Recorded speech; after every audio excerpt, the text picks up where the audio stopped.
Hi friends, ഇന്ന് നമ്മൾ നമ്മുടെ മല്ലു സീരീസ് ചാനലിൽ മിസ്റ്റർ ഇൻസോമിയ വെയിറ്റിംഗ് ഫോർ ലവിൻ്റെ 11ാമത്തെ എപ്പിസോഡാണ് റിവ്യൂ ചെയ്യാനായിട്ട് പോകുന്നത്. ഇന്നത്തെ എപ്പിസോഡിൻ്റെ സ്റ്റാർട്ടിംഗ് സീനിൽ തന്നെ ലൂസിയുടെ പാരൻസ് വന്ന് ഞാൻ്റെ പപ്പയും മീറ്റ് ചെയ്യാനായിട്ട് വന്നേക്കുക. ഓൾറെഡി ഞാൻ വന്ന് ലൂസിയുടെ അടുത്ത് പറഞ്ഞു കാണും നമുക്ക് പാരൻസിനെ മീറ്റ് ചെയ്യിപ്പിച്ച് സംസാരിപ്പിക്കാം, അപ്പോൾ നമ്മുടെ കല്യാണക്കാരൊക്കെ സംസാരിപ്പിക്കാൻ വേണ്ടി വിളിച്ചേക്കുന്നത്. അപ്പോൾ ഓൾറെഡി ഞാൻ വന്ന് റിസർവ് ചെയ്ത റൂമിൽ ഇവരൊക്കെ കയറ്റിയിരുന്ന സമയത്ത് ഓൾറെഡി പറഞ്ഞ ടൈമെല്ലാം ആയി കേട്ടോ.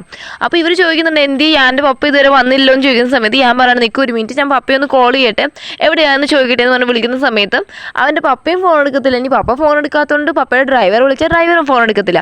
അങ്ങനെ ഞാൻ വന്ന് പറയുകയാണ് പപ്പ ഫോൺ എടുക്കുന്നില്ല, ചിലപ്പോൾ ഡ്രൈവിങ്ങിലായിരിക്കും എന്നൊക്കെ പറഞ്ഞുകൊണ്ടിരിക്കുന്ന സമയത്ത് അവിടുന്ന് ഒരു മറ്റേ വന്നിട്ട് പറയുവാണ് നമ്മുടെ ഒരു ഇൻഫർമേഷൻ ഉണ്ട്, പറഞ്ഞ എംപ്ലോയ്മെൻറ്റ് നടക്കത്തില്ല. കാരണം എന്താണെന്ന് വെച്ച് കഴിഞ്ഞാൽ ഞാൻ്റെ പപ്പ വന്ന് ഫ്രണ്ട്സിൻ്റെ കൂടെ ഹോളിഡേക്ക് പോയി, അതുകൊണ്ട് അപ്പോയിൻമെൻറ്റ് വരാൻ പറ്റത്തില്ലെന്നും. അപ്പോൾ ഇത് കേൾക്കുമ്പോൾ ലൂസിയുടെ അപ്പോൾ പറയുകയാണ് എന്നാൽ ഞങ്ങൾ പോവുകയാണ്, കാരണം വെച്ച് കഴിഞ്ഞാൽ ഞങ്ങൾക്കൊരു വില തരാത്ത പോലെയായി ഇതെന്നും പറഞ്ഞിട്ട് അവർ ദേഷ്യപ്പെട്ട് അവിടെ നിന്ന് പോകണം. അപ്പോൾ ഞാനും ലൂസിക്കൊന്നും പറയാൻ പറ്റത്തില്ല, ലൂസിയും വിളിച്ചുകൊണ്ടാണ് അവരവിടെ നിന്ന് പോകുന്നത്. ഞാനാണെങ്കിൽ ഞാൻ്റെ പപ്പ എടുത്ത് ഭയങ്കര ദേഷ്യം കേട്ടോ. എന്നിട്ട് അവൻ ഓഫീസിൽ വരുന്ന സമയത്ത് ഞാൻ്റെ പപ്പ അവിടെ ഉണ്ട്.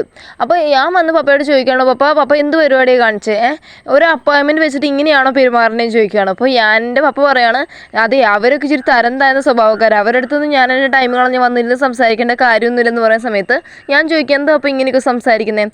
അപ്പോൾ എടുത്തുകൊണ്ട് മറ്റേ ഞാനും ലൂസിയും തമ്മിലൊരു കോൺട്രാക്റ്റ് ഇല്ലേ, അതെടുത്ത് ഇയാൾ എന്നെ കാണിച്ചിട്ട് പറയും പിന്നെ ഇതിൻ്റെ അർത്ഥം എന്തുവാ, ഇത്രയും വൃത്തിയായിട്ടൊരു പെണ്ണിനെയും കൊണ്ട് വേണോ ഞാൻ എൻ്റെ മോനെ കല്യാണം കഴിപ്പിക്കാൻ, എനിക്ക് എൻ്റെ മോൻ്റെ ഫ്യൂച്ചർ ഏറ്റവും ഇത്. പിന്നെ ഇവളൊക്കെ എന്ന് വെച്ചാൽ പൈസ മോഹിച്ച് നടക്കുന്ന പെണ്ണ, ഇതിനെ കൊണ്ടൊന്നും ഞാൻ എൻ്റെ മോനെ കല്യാണം കഴിപ്പിക്കത്തില്ലെന്ന് പറയാം. പക്ഷേ ഞാൻ എത്രത്തോളം എക്സ്പ്ലെയിൻ ചെയ്യാൻ നോക്കിയിട്ടും ആളതൊന്നും കേൾക്കുന്ന തരത്തിലല്ല ആൾ നിൽക്കുന്നത്. ഇതേ സമയം കാണിക്കുവാണ് അന്ന് വൈകിട്ട് നമ്മുടെ ലൂസിയുടെ പാരൻസ് വന്ന് ലൂസിയെ ഇങ്ങനെ ഉപദേശിക്കുക, നീ എന്ത് പരിപാടി കാണിച്ചു, അവൻ എന്ത് നിനക്ക് വല്ല മയക്കുമരുന്ന് എന്തെങ്കിലും തന്നോ, നീ എന്തിനാ അവനെ കണ്ടിങ്ങനെ മയങ്ങുന്നേ, അവന് ഒന്നാമത്തെ കാര്യം എന്ന് വെച്ച് കഴിഞ്ഞാൽ അവൻ്റെ പപ്പയെ പോലും കൺവിൻസ് ചെയ്യാനുള്ള കഴിവില്ല, അങ്ങനെയുള്ളവൻ നിന്നെ എങ്ങനെ നോക്കുന്ന നീ പറയുന്നതെന്നൊക്കെ പറഞ്ഞിട്ട് ഇവളെങ്ങ് ഉപദേശിക്കുക. അപ്പോൾ ലൂസി പറയുവാണ് ഇല്ല ഞാൻ അവൻ്റെ കൂടെ ഇരിക്കുമ്പോൾ ഹാപ്പിയാണ്, ഞാൻ സന്തോഷമായിട്ട് ജീവിക്കുന്നത് പറയുമ്പോൾ ലൂസിയുടെ പാരൻസ് പറയണം ഓക്കെ ഇത് നിങ്ങളുടെ ഒരു ഡേറ്റിംഗ് ഫേസ് അല്ലേ, ഇത് നിങ്ങളൊരു കല്യാണം കഴിച്ച് പോകുന്ന സമയത്ത് ആ ഒരു ടൈമിലുള്ള കാര്യം നിങ്ങൾ ആലോചിക്കണം. കാരണം വെച്ച് കഴിഞ്ഞാൽ കല്യാണം കഴിയുമ്പോൾ ഫാമിലീസ് തമ്മിലാണ് ഒന്നിക്കുന്നത്, മനസ്സിലായില്ല, അത് നിങ്ങൾ മാത്രമല്ല. അപ്പോൾ പിന്നെ അവൻ്റെ പപ്പ കൺവിൻസ് ആണ്, അവൻ്റെ പപ്പയ്ക്ക് നമ്മൾ ഇത്രയും തരം താഴ്ത്തിയില്ല അയാൾ കാണുന്നത്, അല്ലെങ്കിൽ ആ അപ്പോയിൻമെൻറ്റ് പറഞ്ഞ സമയത്ത് അയാൾ എന്താ പറയാഞ്ഞേ ലാസ്റ്റ് എന്താ ഹോളിഡേക്ക് പോയെന്ന്. അപ്പോൾ അയാൾക്ക് ആ ഹോളിഡേ ആണ് ഏറ്റവും കൂടുതൽ ഇമ്പോർട്ടൻറ്റ് ഞങ്ങളെക്കാളും. അപ്പോൾ അങ്ങനെ ഒരാളുടെ മുന്നിൽ ഞങ്ങൾ തല താഴ്ത്തി കൊടുക്കണമെന്നാണോ മോള് പറയുന്നതൊക്കെ ചോദിക്കുമ്പോൾ ലൂസിയും എക്സ്പ്ലെയിൻ ചെയ്യാൻ നോക്കിയിട്ടും ഒരു തരത്തിൽ നടക്കുന്നില്ല. അപ്പോൾ ഞാനെന്ന് വെച്ച് കഴിഞ്ഞാൽ ഈ കോൺട്രാക്റ്റ് പപ്പയുടെ കയ്യിൽ കണ്ടു. അപ്പോൾ നേരെ അവൻ വന്ന് അങ്കിൾഷനെ കാണാൻ പോകും. അങ്കിൾഷനെ കണ്ടിട്ട് ചോദിക്കുന്നത് വെച്ച് കഴിഞ്ഞാൽ കോൺട്രാക്റ്റ് ഇപ്പോൾ ഇവിടെ ഇരിപ്പുണ്ടോ എന്ന് ചോദിക്കുന്ന സമയത്ത് അങ്കിൾഷൻ പറയും ഇവിടെ ഇരിപ്പുണ്ടെന്ന്. അപ്പോൾ എടുത്തോണ്ടോ എന്ന് ചോദിക്കണേ, അപ്പോൾ പിന്നെ എൻ്റെ പപ്പയുടെ കയ്യിൽ എങ്ങനെ എത്തിയെന്ന്. അപ്പോൾ പിന്നെ അങ്കിൾഷനുള്ള കാര്യം പറയുവാണ് അന്ന് ഞാനിങ്ങനെ കൊടുത്തപ്പോൾ അറിയാതെ അതിൻ്റെ കൂടെ ഉണ്ടായിരുന്നു, ഞാൻ ശ്രദ്ധിച്ചില്ലായിരുന്നു എന്നൊക്കെ പറയുന്ന സമയത്ത് എന്നിട്ട് അങ്കിൾഷൻ പറയുവാണ് ഓക്കെ എൻ്റെ ഭാഗത്ത് തെറ്റ്, ഞാൻ നിന്നോട് ക്ഷമ ചോദിക്കാമെന്ന് പറയുന്ന സമയത്ത് ഞാൻ പറയാം കുഴപ്പമില്ല അറിയാതെ പറ്റിയതല്ലേ, ഇനി മുന്നോട്ട് എന്താ ചെയ്യേണ്ടതെന്ന് വേണം നമ്മൾ ആലോചിക്കാമെന്ന് പറയുകയാണ്. അന്ന് രാത്രി ലൂസിയെ ഫോൺ വിളിച്ചിട്ട് പറയണം നീ ഒന്ന് പുറത്തോട്ട് ജനലിൻ്റെ അവിടേക്ക് വരാൻ പറയണം. അപ്പോൾ ജനലിൻ്റെ അവിടേക്ക് വന്ന് നോക്കുന്ന സമയത്ത് അവൻ കാറും കൊണ്ടുവന്ന് അവിടെ ഫ്രണ്ടിൽ നിൽപ്പുണ്ട് കേട്ടോ. എന്നിട്ട് അവിടുന്ന് ഫോണിലൂടെ തന്നെ പറയുകയാണ് ആക്ച്വലി എന്ന് വെച്ച് കഴിഞ്ഞാൽ നമ്മുടെ കോൺട്രാക്റ്റ് വന്ന് എൻ്റെ പപ്പ കണ്ടു, അപ്പോൾ ആൾക്കൊരു മിസ്അണ്ടർസ്റ്റാൻഡിങ് ആയിട്ടുണ്ട്, അതുകൊണ്ട് ആളിന്ന് അപ്പോയിൻമെൻറ്റ് വരാത്തത്. ഞാൻ എങ്ങനെയെങ്കിലും ആളെ പറഞ്ഞ് എക്സ്പ്ലെയിൻ ചെയ്തിട്ട് ഞാൻ നിന്നെ പെട്ടെന്ന് തന്നെ കല്യാണം കഴിച്ച് കൊണ്ടുപോകും, പിന്നെ നമ്മളിങ്ങനെ ഡിസ്റ്റൻസിൽ നിന്ന് കാണേണ്ട കാര്യമൊന്നും കാണത്തില്ലെന്ന് പറഞ്ഞ് ലൂസി ഞാനിങ്ങനെ സംസാരിച്ചുകൊണ്ടിരിക്കാം. അപ്പോൾ പിന്നെ അവൾ പറയുകയാണ് നിങ്ങൾ വേഗം പൊക്കോ, കാരണം വെച്ചാൽ എൻ്റെ പപ്പയും അമ്മയും കേട്ടാൽ അതിനൊക്കെ വിഷയമാവത്തില്ലേ, വേഗം പോകാൻ പറഞ്ഞിട്ട് ഞാൻ അവിടെ നിന്ന് പറഞ്ഞു വിടുവാണ്. രാവിലെ ആയിട്ടും ലൂസി കിടക്കുന്ന സ്ഥലത്ത് നിന്ന് എണീക്കുന്നില്ല കേട്ടോ. അവൾ ഭക്ഷണമൊന്നും കഴിക്കാൻ ഇറങ്ങി വരുമൊന്നും ചെയ്യാത്തതുകൊണ്ട് അവളുടെ അമ്മ ഫുഡും കൊണ്ട് കയറി വന്നിട്ട് പറയുകയാണ് ഇതാ ഇച്ചിരി ഫ്രൂട്ട്സ് ഉണ്ട് കഴിക്കാൻ പറയുമ്പോൾ അവൾ പറയും എനിക്കൊന്നും വേണ്ടാന്ന്. അപ്പോൾ അമ്മ പറയുകയാണേ എടി നീ കുഞ്ഞു കുട്ടിയൊന്നും അല്ലല്ലോ ഇങ്ങനെ പട്ടിണി കിടക്കാൻ, ദേഷ്യം വരുമ്പോൾ പട്ടിണി കിടക്കാൻ, മോളെന്തെങ്കിലും കഴിക്കുക എന്നൊക്കെ പറയുന്ന സമയത്ത് ലൂസി ഇതൊന്നും കേൾക്കുന്ന തരവില്ല കേട്ടോ. അവസാനം ലൂസിയുടെ അമ്മയ്ക്ക് മനസ്സറിഞ്ഞിട്ട് പറയാം ശരി നിനക്ക് എന്തോ ആ പയ്യനുമായിട്ട് ഞങ്ങളൊന്ന് സംസാരിക്കണം അല്ലേ, ഓക്കെ ഇന്ന് ഉച്ചയ്ക്ക് ഫുഡ് കഴിക്കാൻ അവനെ വിളിക്കുകയും നമുക്ക് സംസാരിച്ച് കാര്യങ്ങളൊക്കെ ഓക്കെ ആക്കാമെന്ന് പറയണം. അപ്പോൾ ലൂസിയുടെ സന്തോഷം നോക്കണേ, അവളാണെങ്കിൽ പെട്ടെന്ന് പോയി ഞാനൊക്കെ കോൾ ചെയ്ത് പറഞ്ഞ് ഞാൻ ഉച്ചയ്ക്ക് ഫുഡ് കഴിക്കുന്ന ടൈം ആകുമ്പോഴേക്കും വരിക. അപ്പോൾ വന്ന് കയറി കൊണ്ട് ലൂസിയുടെ അമ്മ ചോദിക്കണം അതിന് ടൈം ആയില്ല നിങ്ങൾ എന്ത് പറ്റി നേരത്തെ വന്നതെന്ന് ചോദിക്കുന്ന സമയത്ത് ലൂസി പറയണം അമ്മ നല്ല കാര്യങ്ങളൊന്നും വൈകിപ്പിക്കാൻ പാടില്ല അതുകൊണ്ടാണ് വന്നതെന്ന് പറയണം. ആ സമയത്ത് ഇവർക്കൊരു പാഴ്സൽ വരികയാണ്. അപ്പോൾ നമ്മുടെ ഞാൻ വന്നുകൊണ്ട് തന്നെ ലൂസിയുടെ പപ്പ ഇറങ്ങി വന്ന് ആ പാഴ്സൽ വാങ്ങിച്ചുകൊണ്ട് വന്ന് തുറന്ന് നോക്കുക കേട്ടോ. ഇന്ന് തുറന്ന് നോക്കിയിട്ട് അയാൾ നമ്മുടെ ഞാനും ലൂസിയും മാറി മാറി നോക്കുക. എന്നിട്ട് അയാൾ പറയുകയാണ്, ഞാനെടുത്ത് പറയാം, നീ മര്യാദയ്ക്ക് ഇവിടുന്ന് പുറത്തിറങ്ങി പോക്കാം, എനിക്ക് ദേഷ്യം വരും. കാരണം നീ എൻ്റെ മോളുമായിട്ട് എന്ത് അഗ്രിമെൻ്റാണ് വെച്ചേക്കുന്നത്? ഇത്രയും വൃത്തികെട്ടവനായിരുന്നോ നീ? നിനക്ക് എൻ്റെ മോളെ എന്നിട്ട് കല്യാണം കഴിക്കാൻ ഞാൻ തരണം അല്ലേ? എന്നിട്ട് ലൂസിയുടെ അടുത്ത് പറയാം, നീ ഇതാണോ നീ സ്കൂളിലൊക്കെ പോയി പഠിച്ചത്? ഇതാണോ നിൻ്റെ സംസ്കാരം എന്ന് പറയുന്നത് എന്നൊക്കെ പറയുന്ന സമയത്ത് ഇവരെ എക്സ്പ്ലെയിൻ ചെയ്യാൻ നോക്കും. എന്നിട്ട് അയാൾ എന്ന് വെച്ച് കഴിഞ്ഞാൽ കുറേ പറയുവാണ്, ഞാനെടുത്ത് ഇറങ്ങിപ്പോ അല്ലെങ്കിൽ എൻ്റെ സ്വഭാവം മാറുന്നൊക്കെ പറഞ്ഞ സമയത്ത് ഞാൻ വേറെ വഴിയില്ല, അവൻ ഇറങ്ങിപ്പോവാം. അപ്പോൾ ഇവൻ ഇറങ്ങിപ്പോയി കഴിയുമ്പോൾ ലൂസി എക്സ്പ്ലെയിൻ ചെയ്യാൻ നോക്കും, എനിക്ക് അവന് ഇൻസോംനിയയുടെ ഇതുണ്ട്, അവിടെ ഞങ്ങൾ തൊട്ട് കഴിഞ്ഞ് ഉറങ്ങിപ്പോവും അതാന്നൊക്കെ പറയുന്ന സമയത്ത് ഇവളുടെ പപ്പ പറയും, ഞങ്ങളെന്താ അത്രയും സ്റ്റുപ്പിഡാണെന്ന് നീ വിചാരിക്കരുത് കേട്ടോ, നിങ്ങളുടെ പ്രായം കഴിഞ്ഞിട്ട് തന്നെ ഞങ്ങളും വന്നേ സംസാരിക്കുന്നു പറഞ്ഞിട്ട് ഇനി ഇതിനെപ്പറ്റി സംസാരിക്കേണ്ട, ഇവൻ്റെ ഒരു വിഷയം ഇതിനകത്ത് വരരുത്. എന്നിട്ട് ലൂസിയുടെ അമ്മയടുത്ത് പറയുകയാണ്, എന്തോ ഒരു കാര്യം കൈവശം എങ്ങാണ്ട് എൻ്റെ മോൾക്ക് കൊടുത്തിട്ടുണ്ട്, അതെന്താണെന്ന് നമ്മൾ നോക്കണം, ഇനി മേലാക്ക് ഇവിടെ ഈ വീട്ടിൽ നിന്ന് പുറത്ത് വിട്ടേക്കരുതെന്ന് പറഞ്ഞിട്ട് ലൂസിയുടെ അപ്പം കയറി ചെല്ലണം. പിന്നെ ലൂസിയുടെ അമ്മയ്ക്കൊന്നും പറയാൻ പറ്റില്ല, കാരണം ഇങ്ങനൊരു കോൺട്രാക്ട് കാണുമ്പോൾ സ്വന്തം അപ്പനും അമ്മയ്ക്ക് എങ്ങനെ ഇരിക്കും? അപ്പോൾ അവരെ കുറ്റം പറഞ്ഞിട്ടും കാര്യമില്ലല്ലോ. എന്നിട്ട് അന്ന് രാത്രി ആകുമ്പോൾ ഞാനിങ്ങനെ പോയതല്ല, അവനാണെങ്കിൽ ഇവളെ കാണാതിരിക്കാൻ പറ്റത്തില്ല. അപ്പോൾ അവൻ വന്നിട്ട് ഇവളെ വീഡിയോ കോൾ ചെയ്ത് സംസാരിക്കും. അപ്പോൾ വീഡിയോ കോൾ ചെയ്ത് സംസാരിച്ച സമയത്ത് ഇവളിങ്ങനെ പറയുകയാണ്, ഇൻസോംനിയയുടെ കാര്യം ഞാൻ വീട്ടിൽ പറഞ്ഞ്, പക്ഷേ അപ്പയും അമ്മയും വന്ന് അതൊന്നും ആക്സെപ്റ്റ് ചെയ്യുന്ന തരത്തിലല്ല എന്നൊക്കെ പറയുമ്പോൾ ഇവൾ വീഡിയോ കോൾ ചെയ്യുന്നതും സംസാരിക്കുന്നതും എല്ലാം തന്നെ ഇവളുടെ അമ്മ ഈ വാതിലിൻ്റെ സൈഡിൽ കൂടെ ഇങ്ങനെ നോക്കി കാണുന്നുണ്ട്. മാത്രമല്ല അപ്പോൾ ഇവളിവനെ മിസ് ചെയ്യുന്നതുകൊണ്ട് വീഡിയോ കോൾ ചെയ്ത് തന്നെ ഇവരെന്താ പറയുന്നത്, ഇവർ രാത്രി ഇങ്ങനെ സംസാരിച്ചുകൊണ്ടിരിക്കുകയാണ്.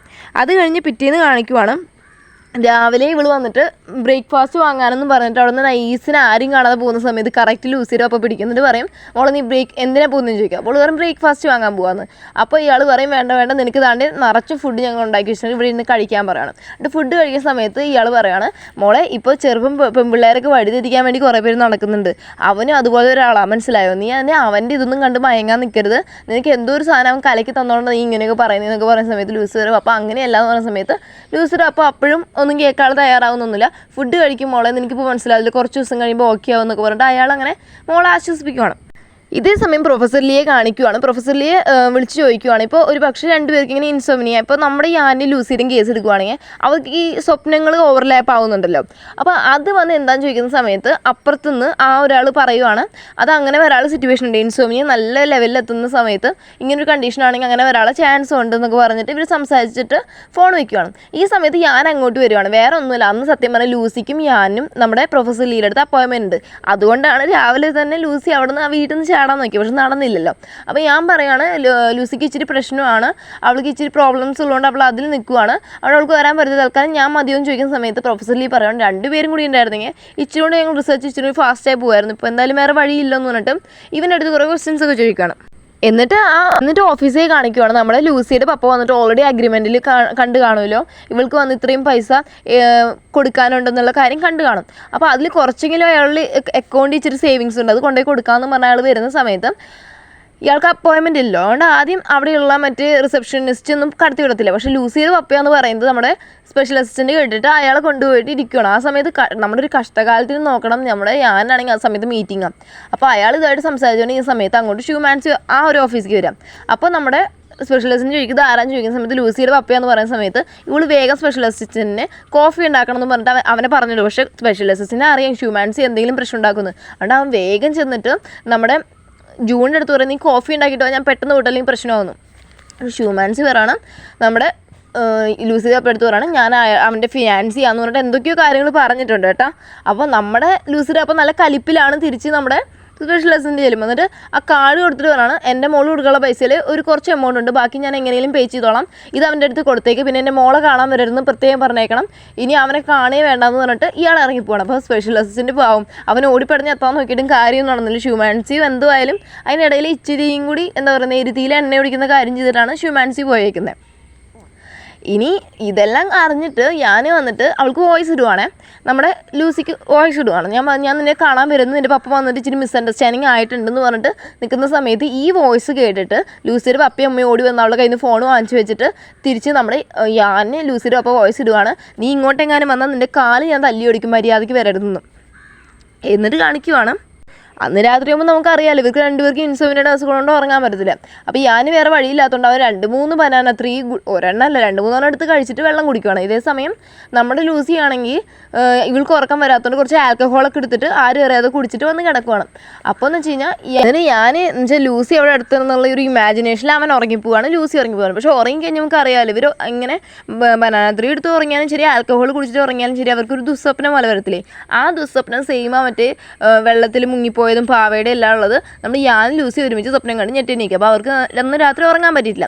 പിറ്റേന്ന് ഓഫീസിൽ ചെല്ലുന്ന സമയത്ത് ഇവൻ സ്പെഷ്യൽ അസിസ്റ്റൻ്റ് അടുത്ത് പറയാണ് ഒരു പവർ പോയിൻറ്റ് പ്രസൻറ്റേഷൻ കാണിച്ചു കൊടുത്തേക്ക്, ഇത് എങ്ങനെയുണ്ടെന്ന് ചോദിച്ചേക്കാണ്. അപ്പോൾ ഇവൻ ചോദിക്കുകയാണ് ഈ കളർ ഷെയ്ഡിൽ ഉണ്ടാക്കി കഴിഞ്ഞാൽ അതെങ്ങനെയാണ് ഇഷ്ടപ്പെടുന്നത് നമ്മുടെ ക്ലയൻറ്റിന് എന്ന് പറഞ്ഞിട്ട് സ്പെഷ്യൽ അസിസ്റ്റൻ്റ് നോക്കുമ്പോൾ കളർ നല്ലതാണ്. എന്നിട്ട് സ്പെഷ്യൽ അസിസ്റ്റൻ്റ് പറയണേ ബോസ് നിങ്ങളെ കണ്ണാടി ഒന്ന് ഊരുമായിരുന്നെങ്കിൽ ക്ലിയർ ആയിട്ട് കാണാമായിരുന്നു എന്ന് പറയുന്ന സമയത്ത് ഞാൻ ആ കണ്ണാടി ഊരുമ്പോഴാണ് മനസ്സിലാവും നിൻ്റെ കണ്ണാടി മൊത്തം എന്താണ് കറുത്തിരിക്കുക ഉറങ്ങാത്തതുകൊണ്ട്. അപ്പോൾ മാത്രമല്ല അപ്പോൾ നമുക്ക് മനസ്സിലാവും രാത്രി ഒട്ടും ഉറങ്ങിയിട്ടില്ലെന്ന്. മാത്രമല്ല അത് കഴിഞ്ഞിട്ട് പറയുകയാണ് ഒരു റിപ്പോർട്ടുണ്ട്, സബ്മിറ്റ് ചെയ്യാനുള്ള റിപ്പോർട്ടുണ്ട്, അത് നോക്കിയിട്ട് എങ്ങനെയുണ്ടെന്ന് പറയാൻ പറഞ്ഞിട്ട് സ്പെഷ്യലിസ്റ്റിൻ്റെ കയ്യിൽ കൊടുക്കണം. അത് നോക്കുന്ന സമയത്ത് നമ്മൾ യാന് വന്നിട്ട് കണ്ണിൻ്റെ കാഴ്ച പോകുന്ന പോലെയൊക്കെ വന്നിട്ട് അവനങ്ങ് തല കറങ്ങുന്ന പോലെയൊക്കെ വരിക. എന്നിട്ട് അവൻ പറയുകയാണ് എനിക്ക് വേഗം ആ പെയിൻ കില്ലേഴ്സ് എനിക്ക് ഈ സിറ്റുവേഷനിൽ നിന്ന് മുന്നോട്ട് വരാൻ പറ്റുന്നില്ല എന്ന് പറയുന്ന സീനോട് കൂടിയാണ് നമ്മുടെ ഇന്നത്തെ എപ്പിസോഡ് തീരുന്നത്. ഓക്കെ ഫ്രണ്ട്സ്, നിങ്ങൾക്ക് ഈ വീഡിയോ ഇഷ്ടപ്പെട്ടാൽ ലൈക്ക് ചെയ്യാനും ഷെയർ ചെയ്യാനും സബ്സ്ക്രൈബ് ചെയ്യാനും മറക്കല്ലേ. മാത്രമല്ല നെക്സ്റ്റ് ഒരു വീഡിയോ ആയിട്ട് വരുന്നതായിരിക്കും. Bye bye.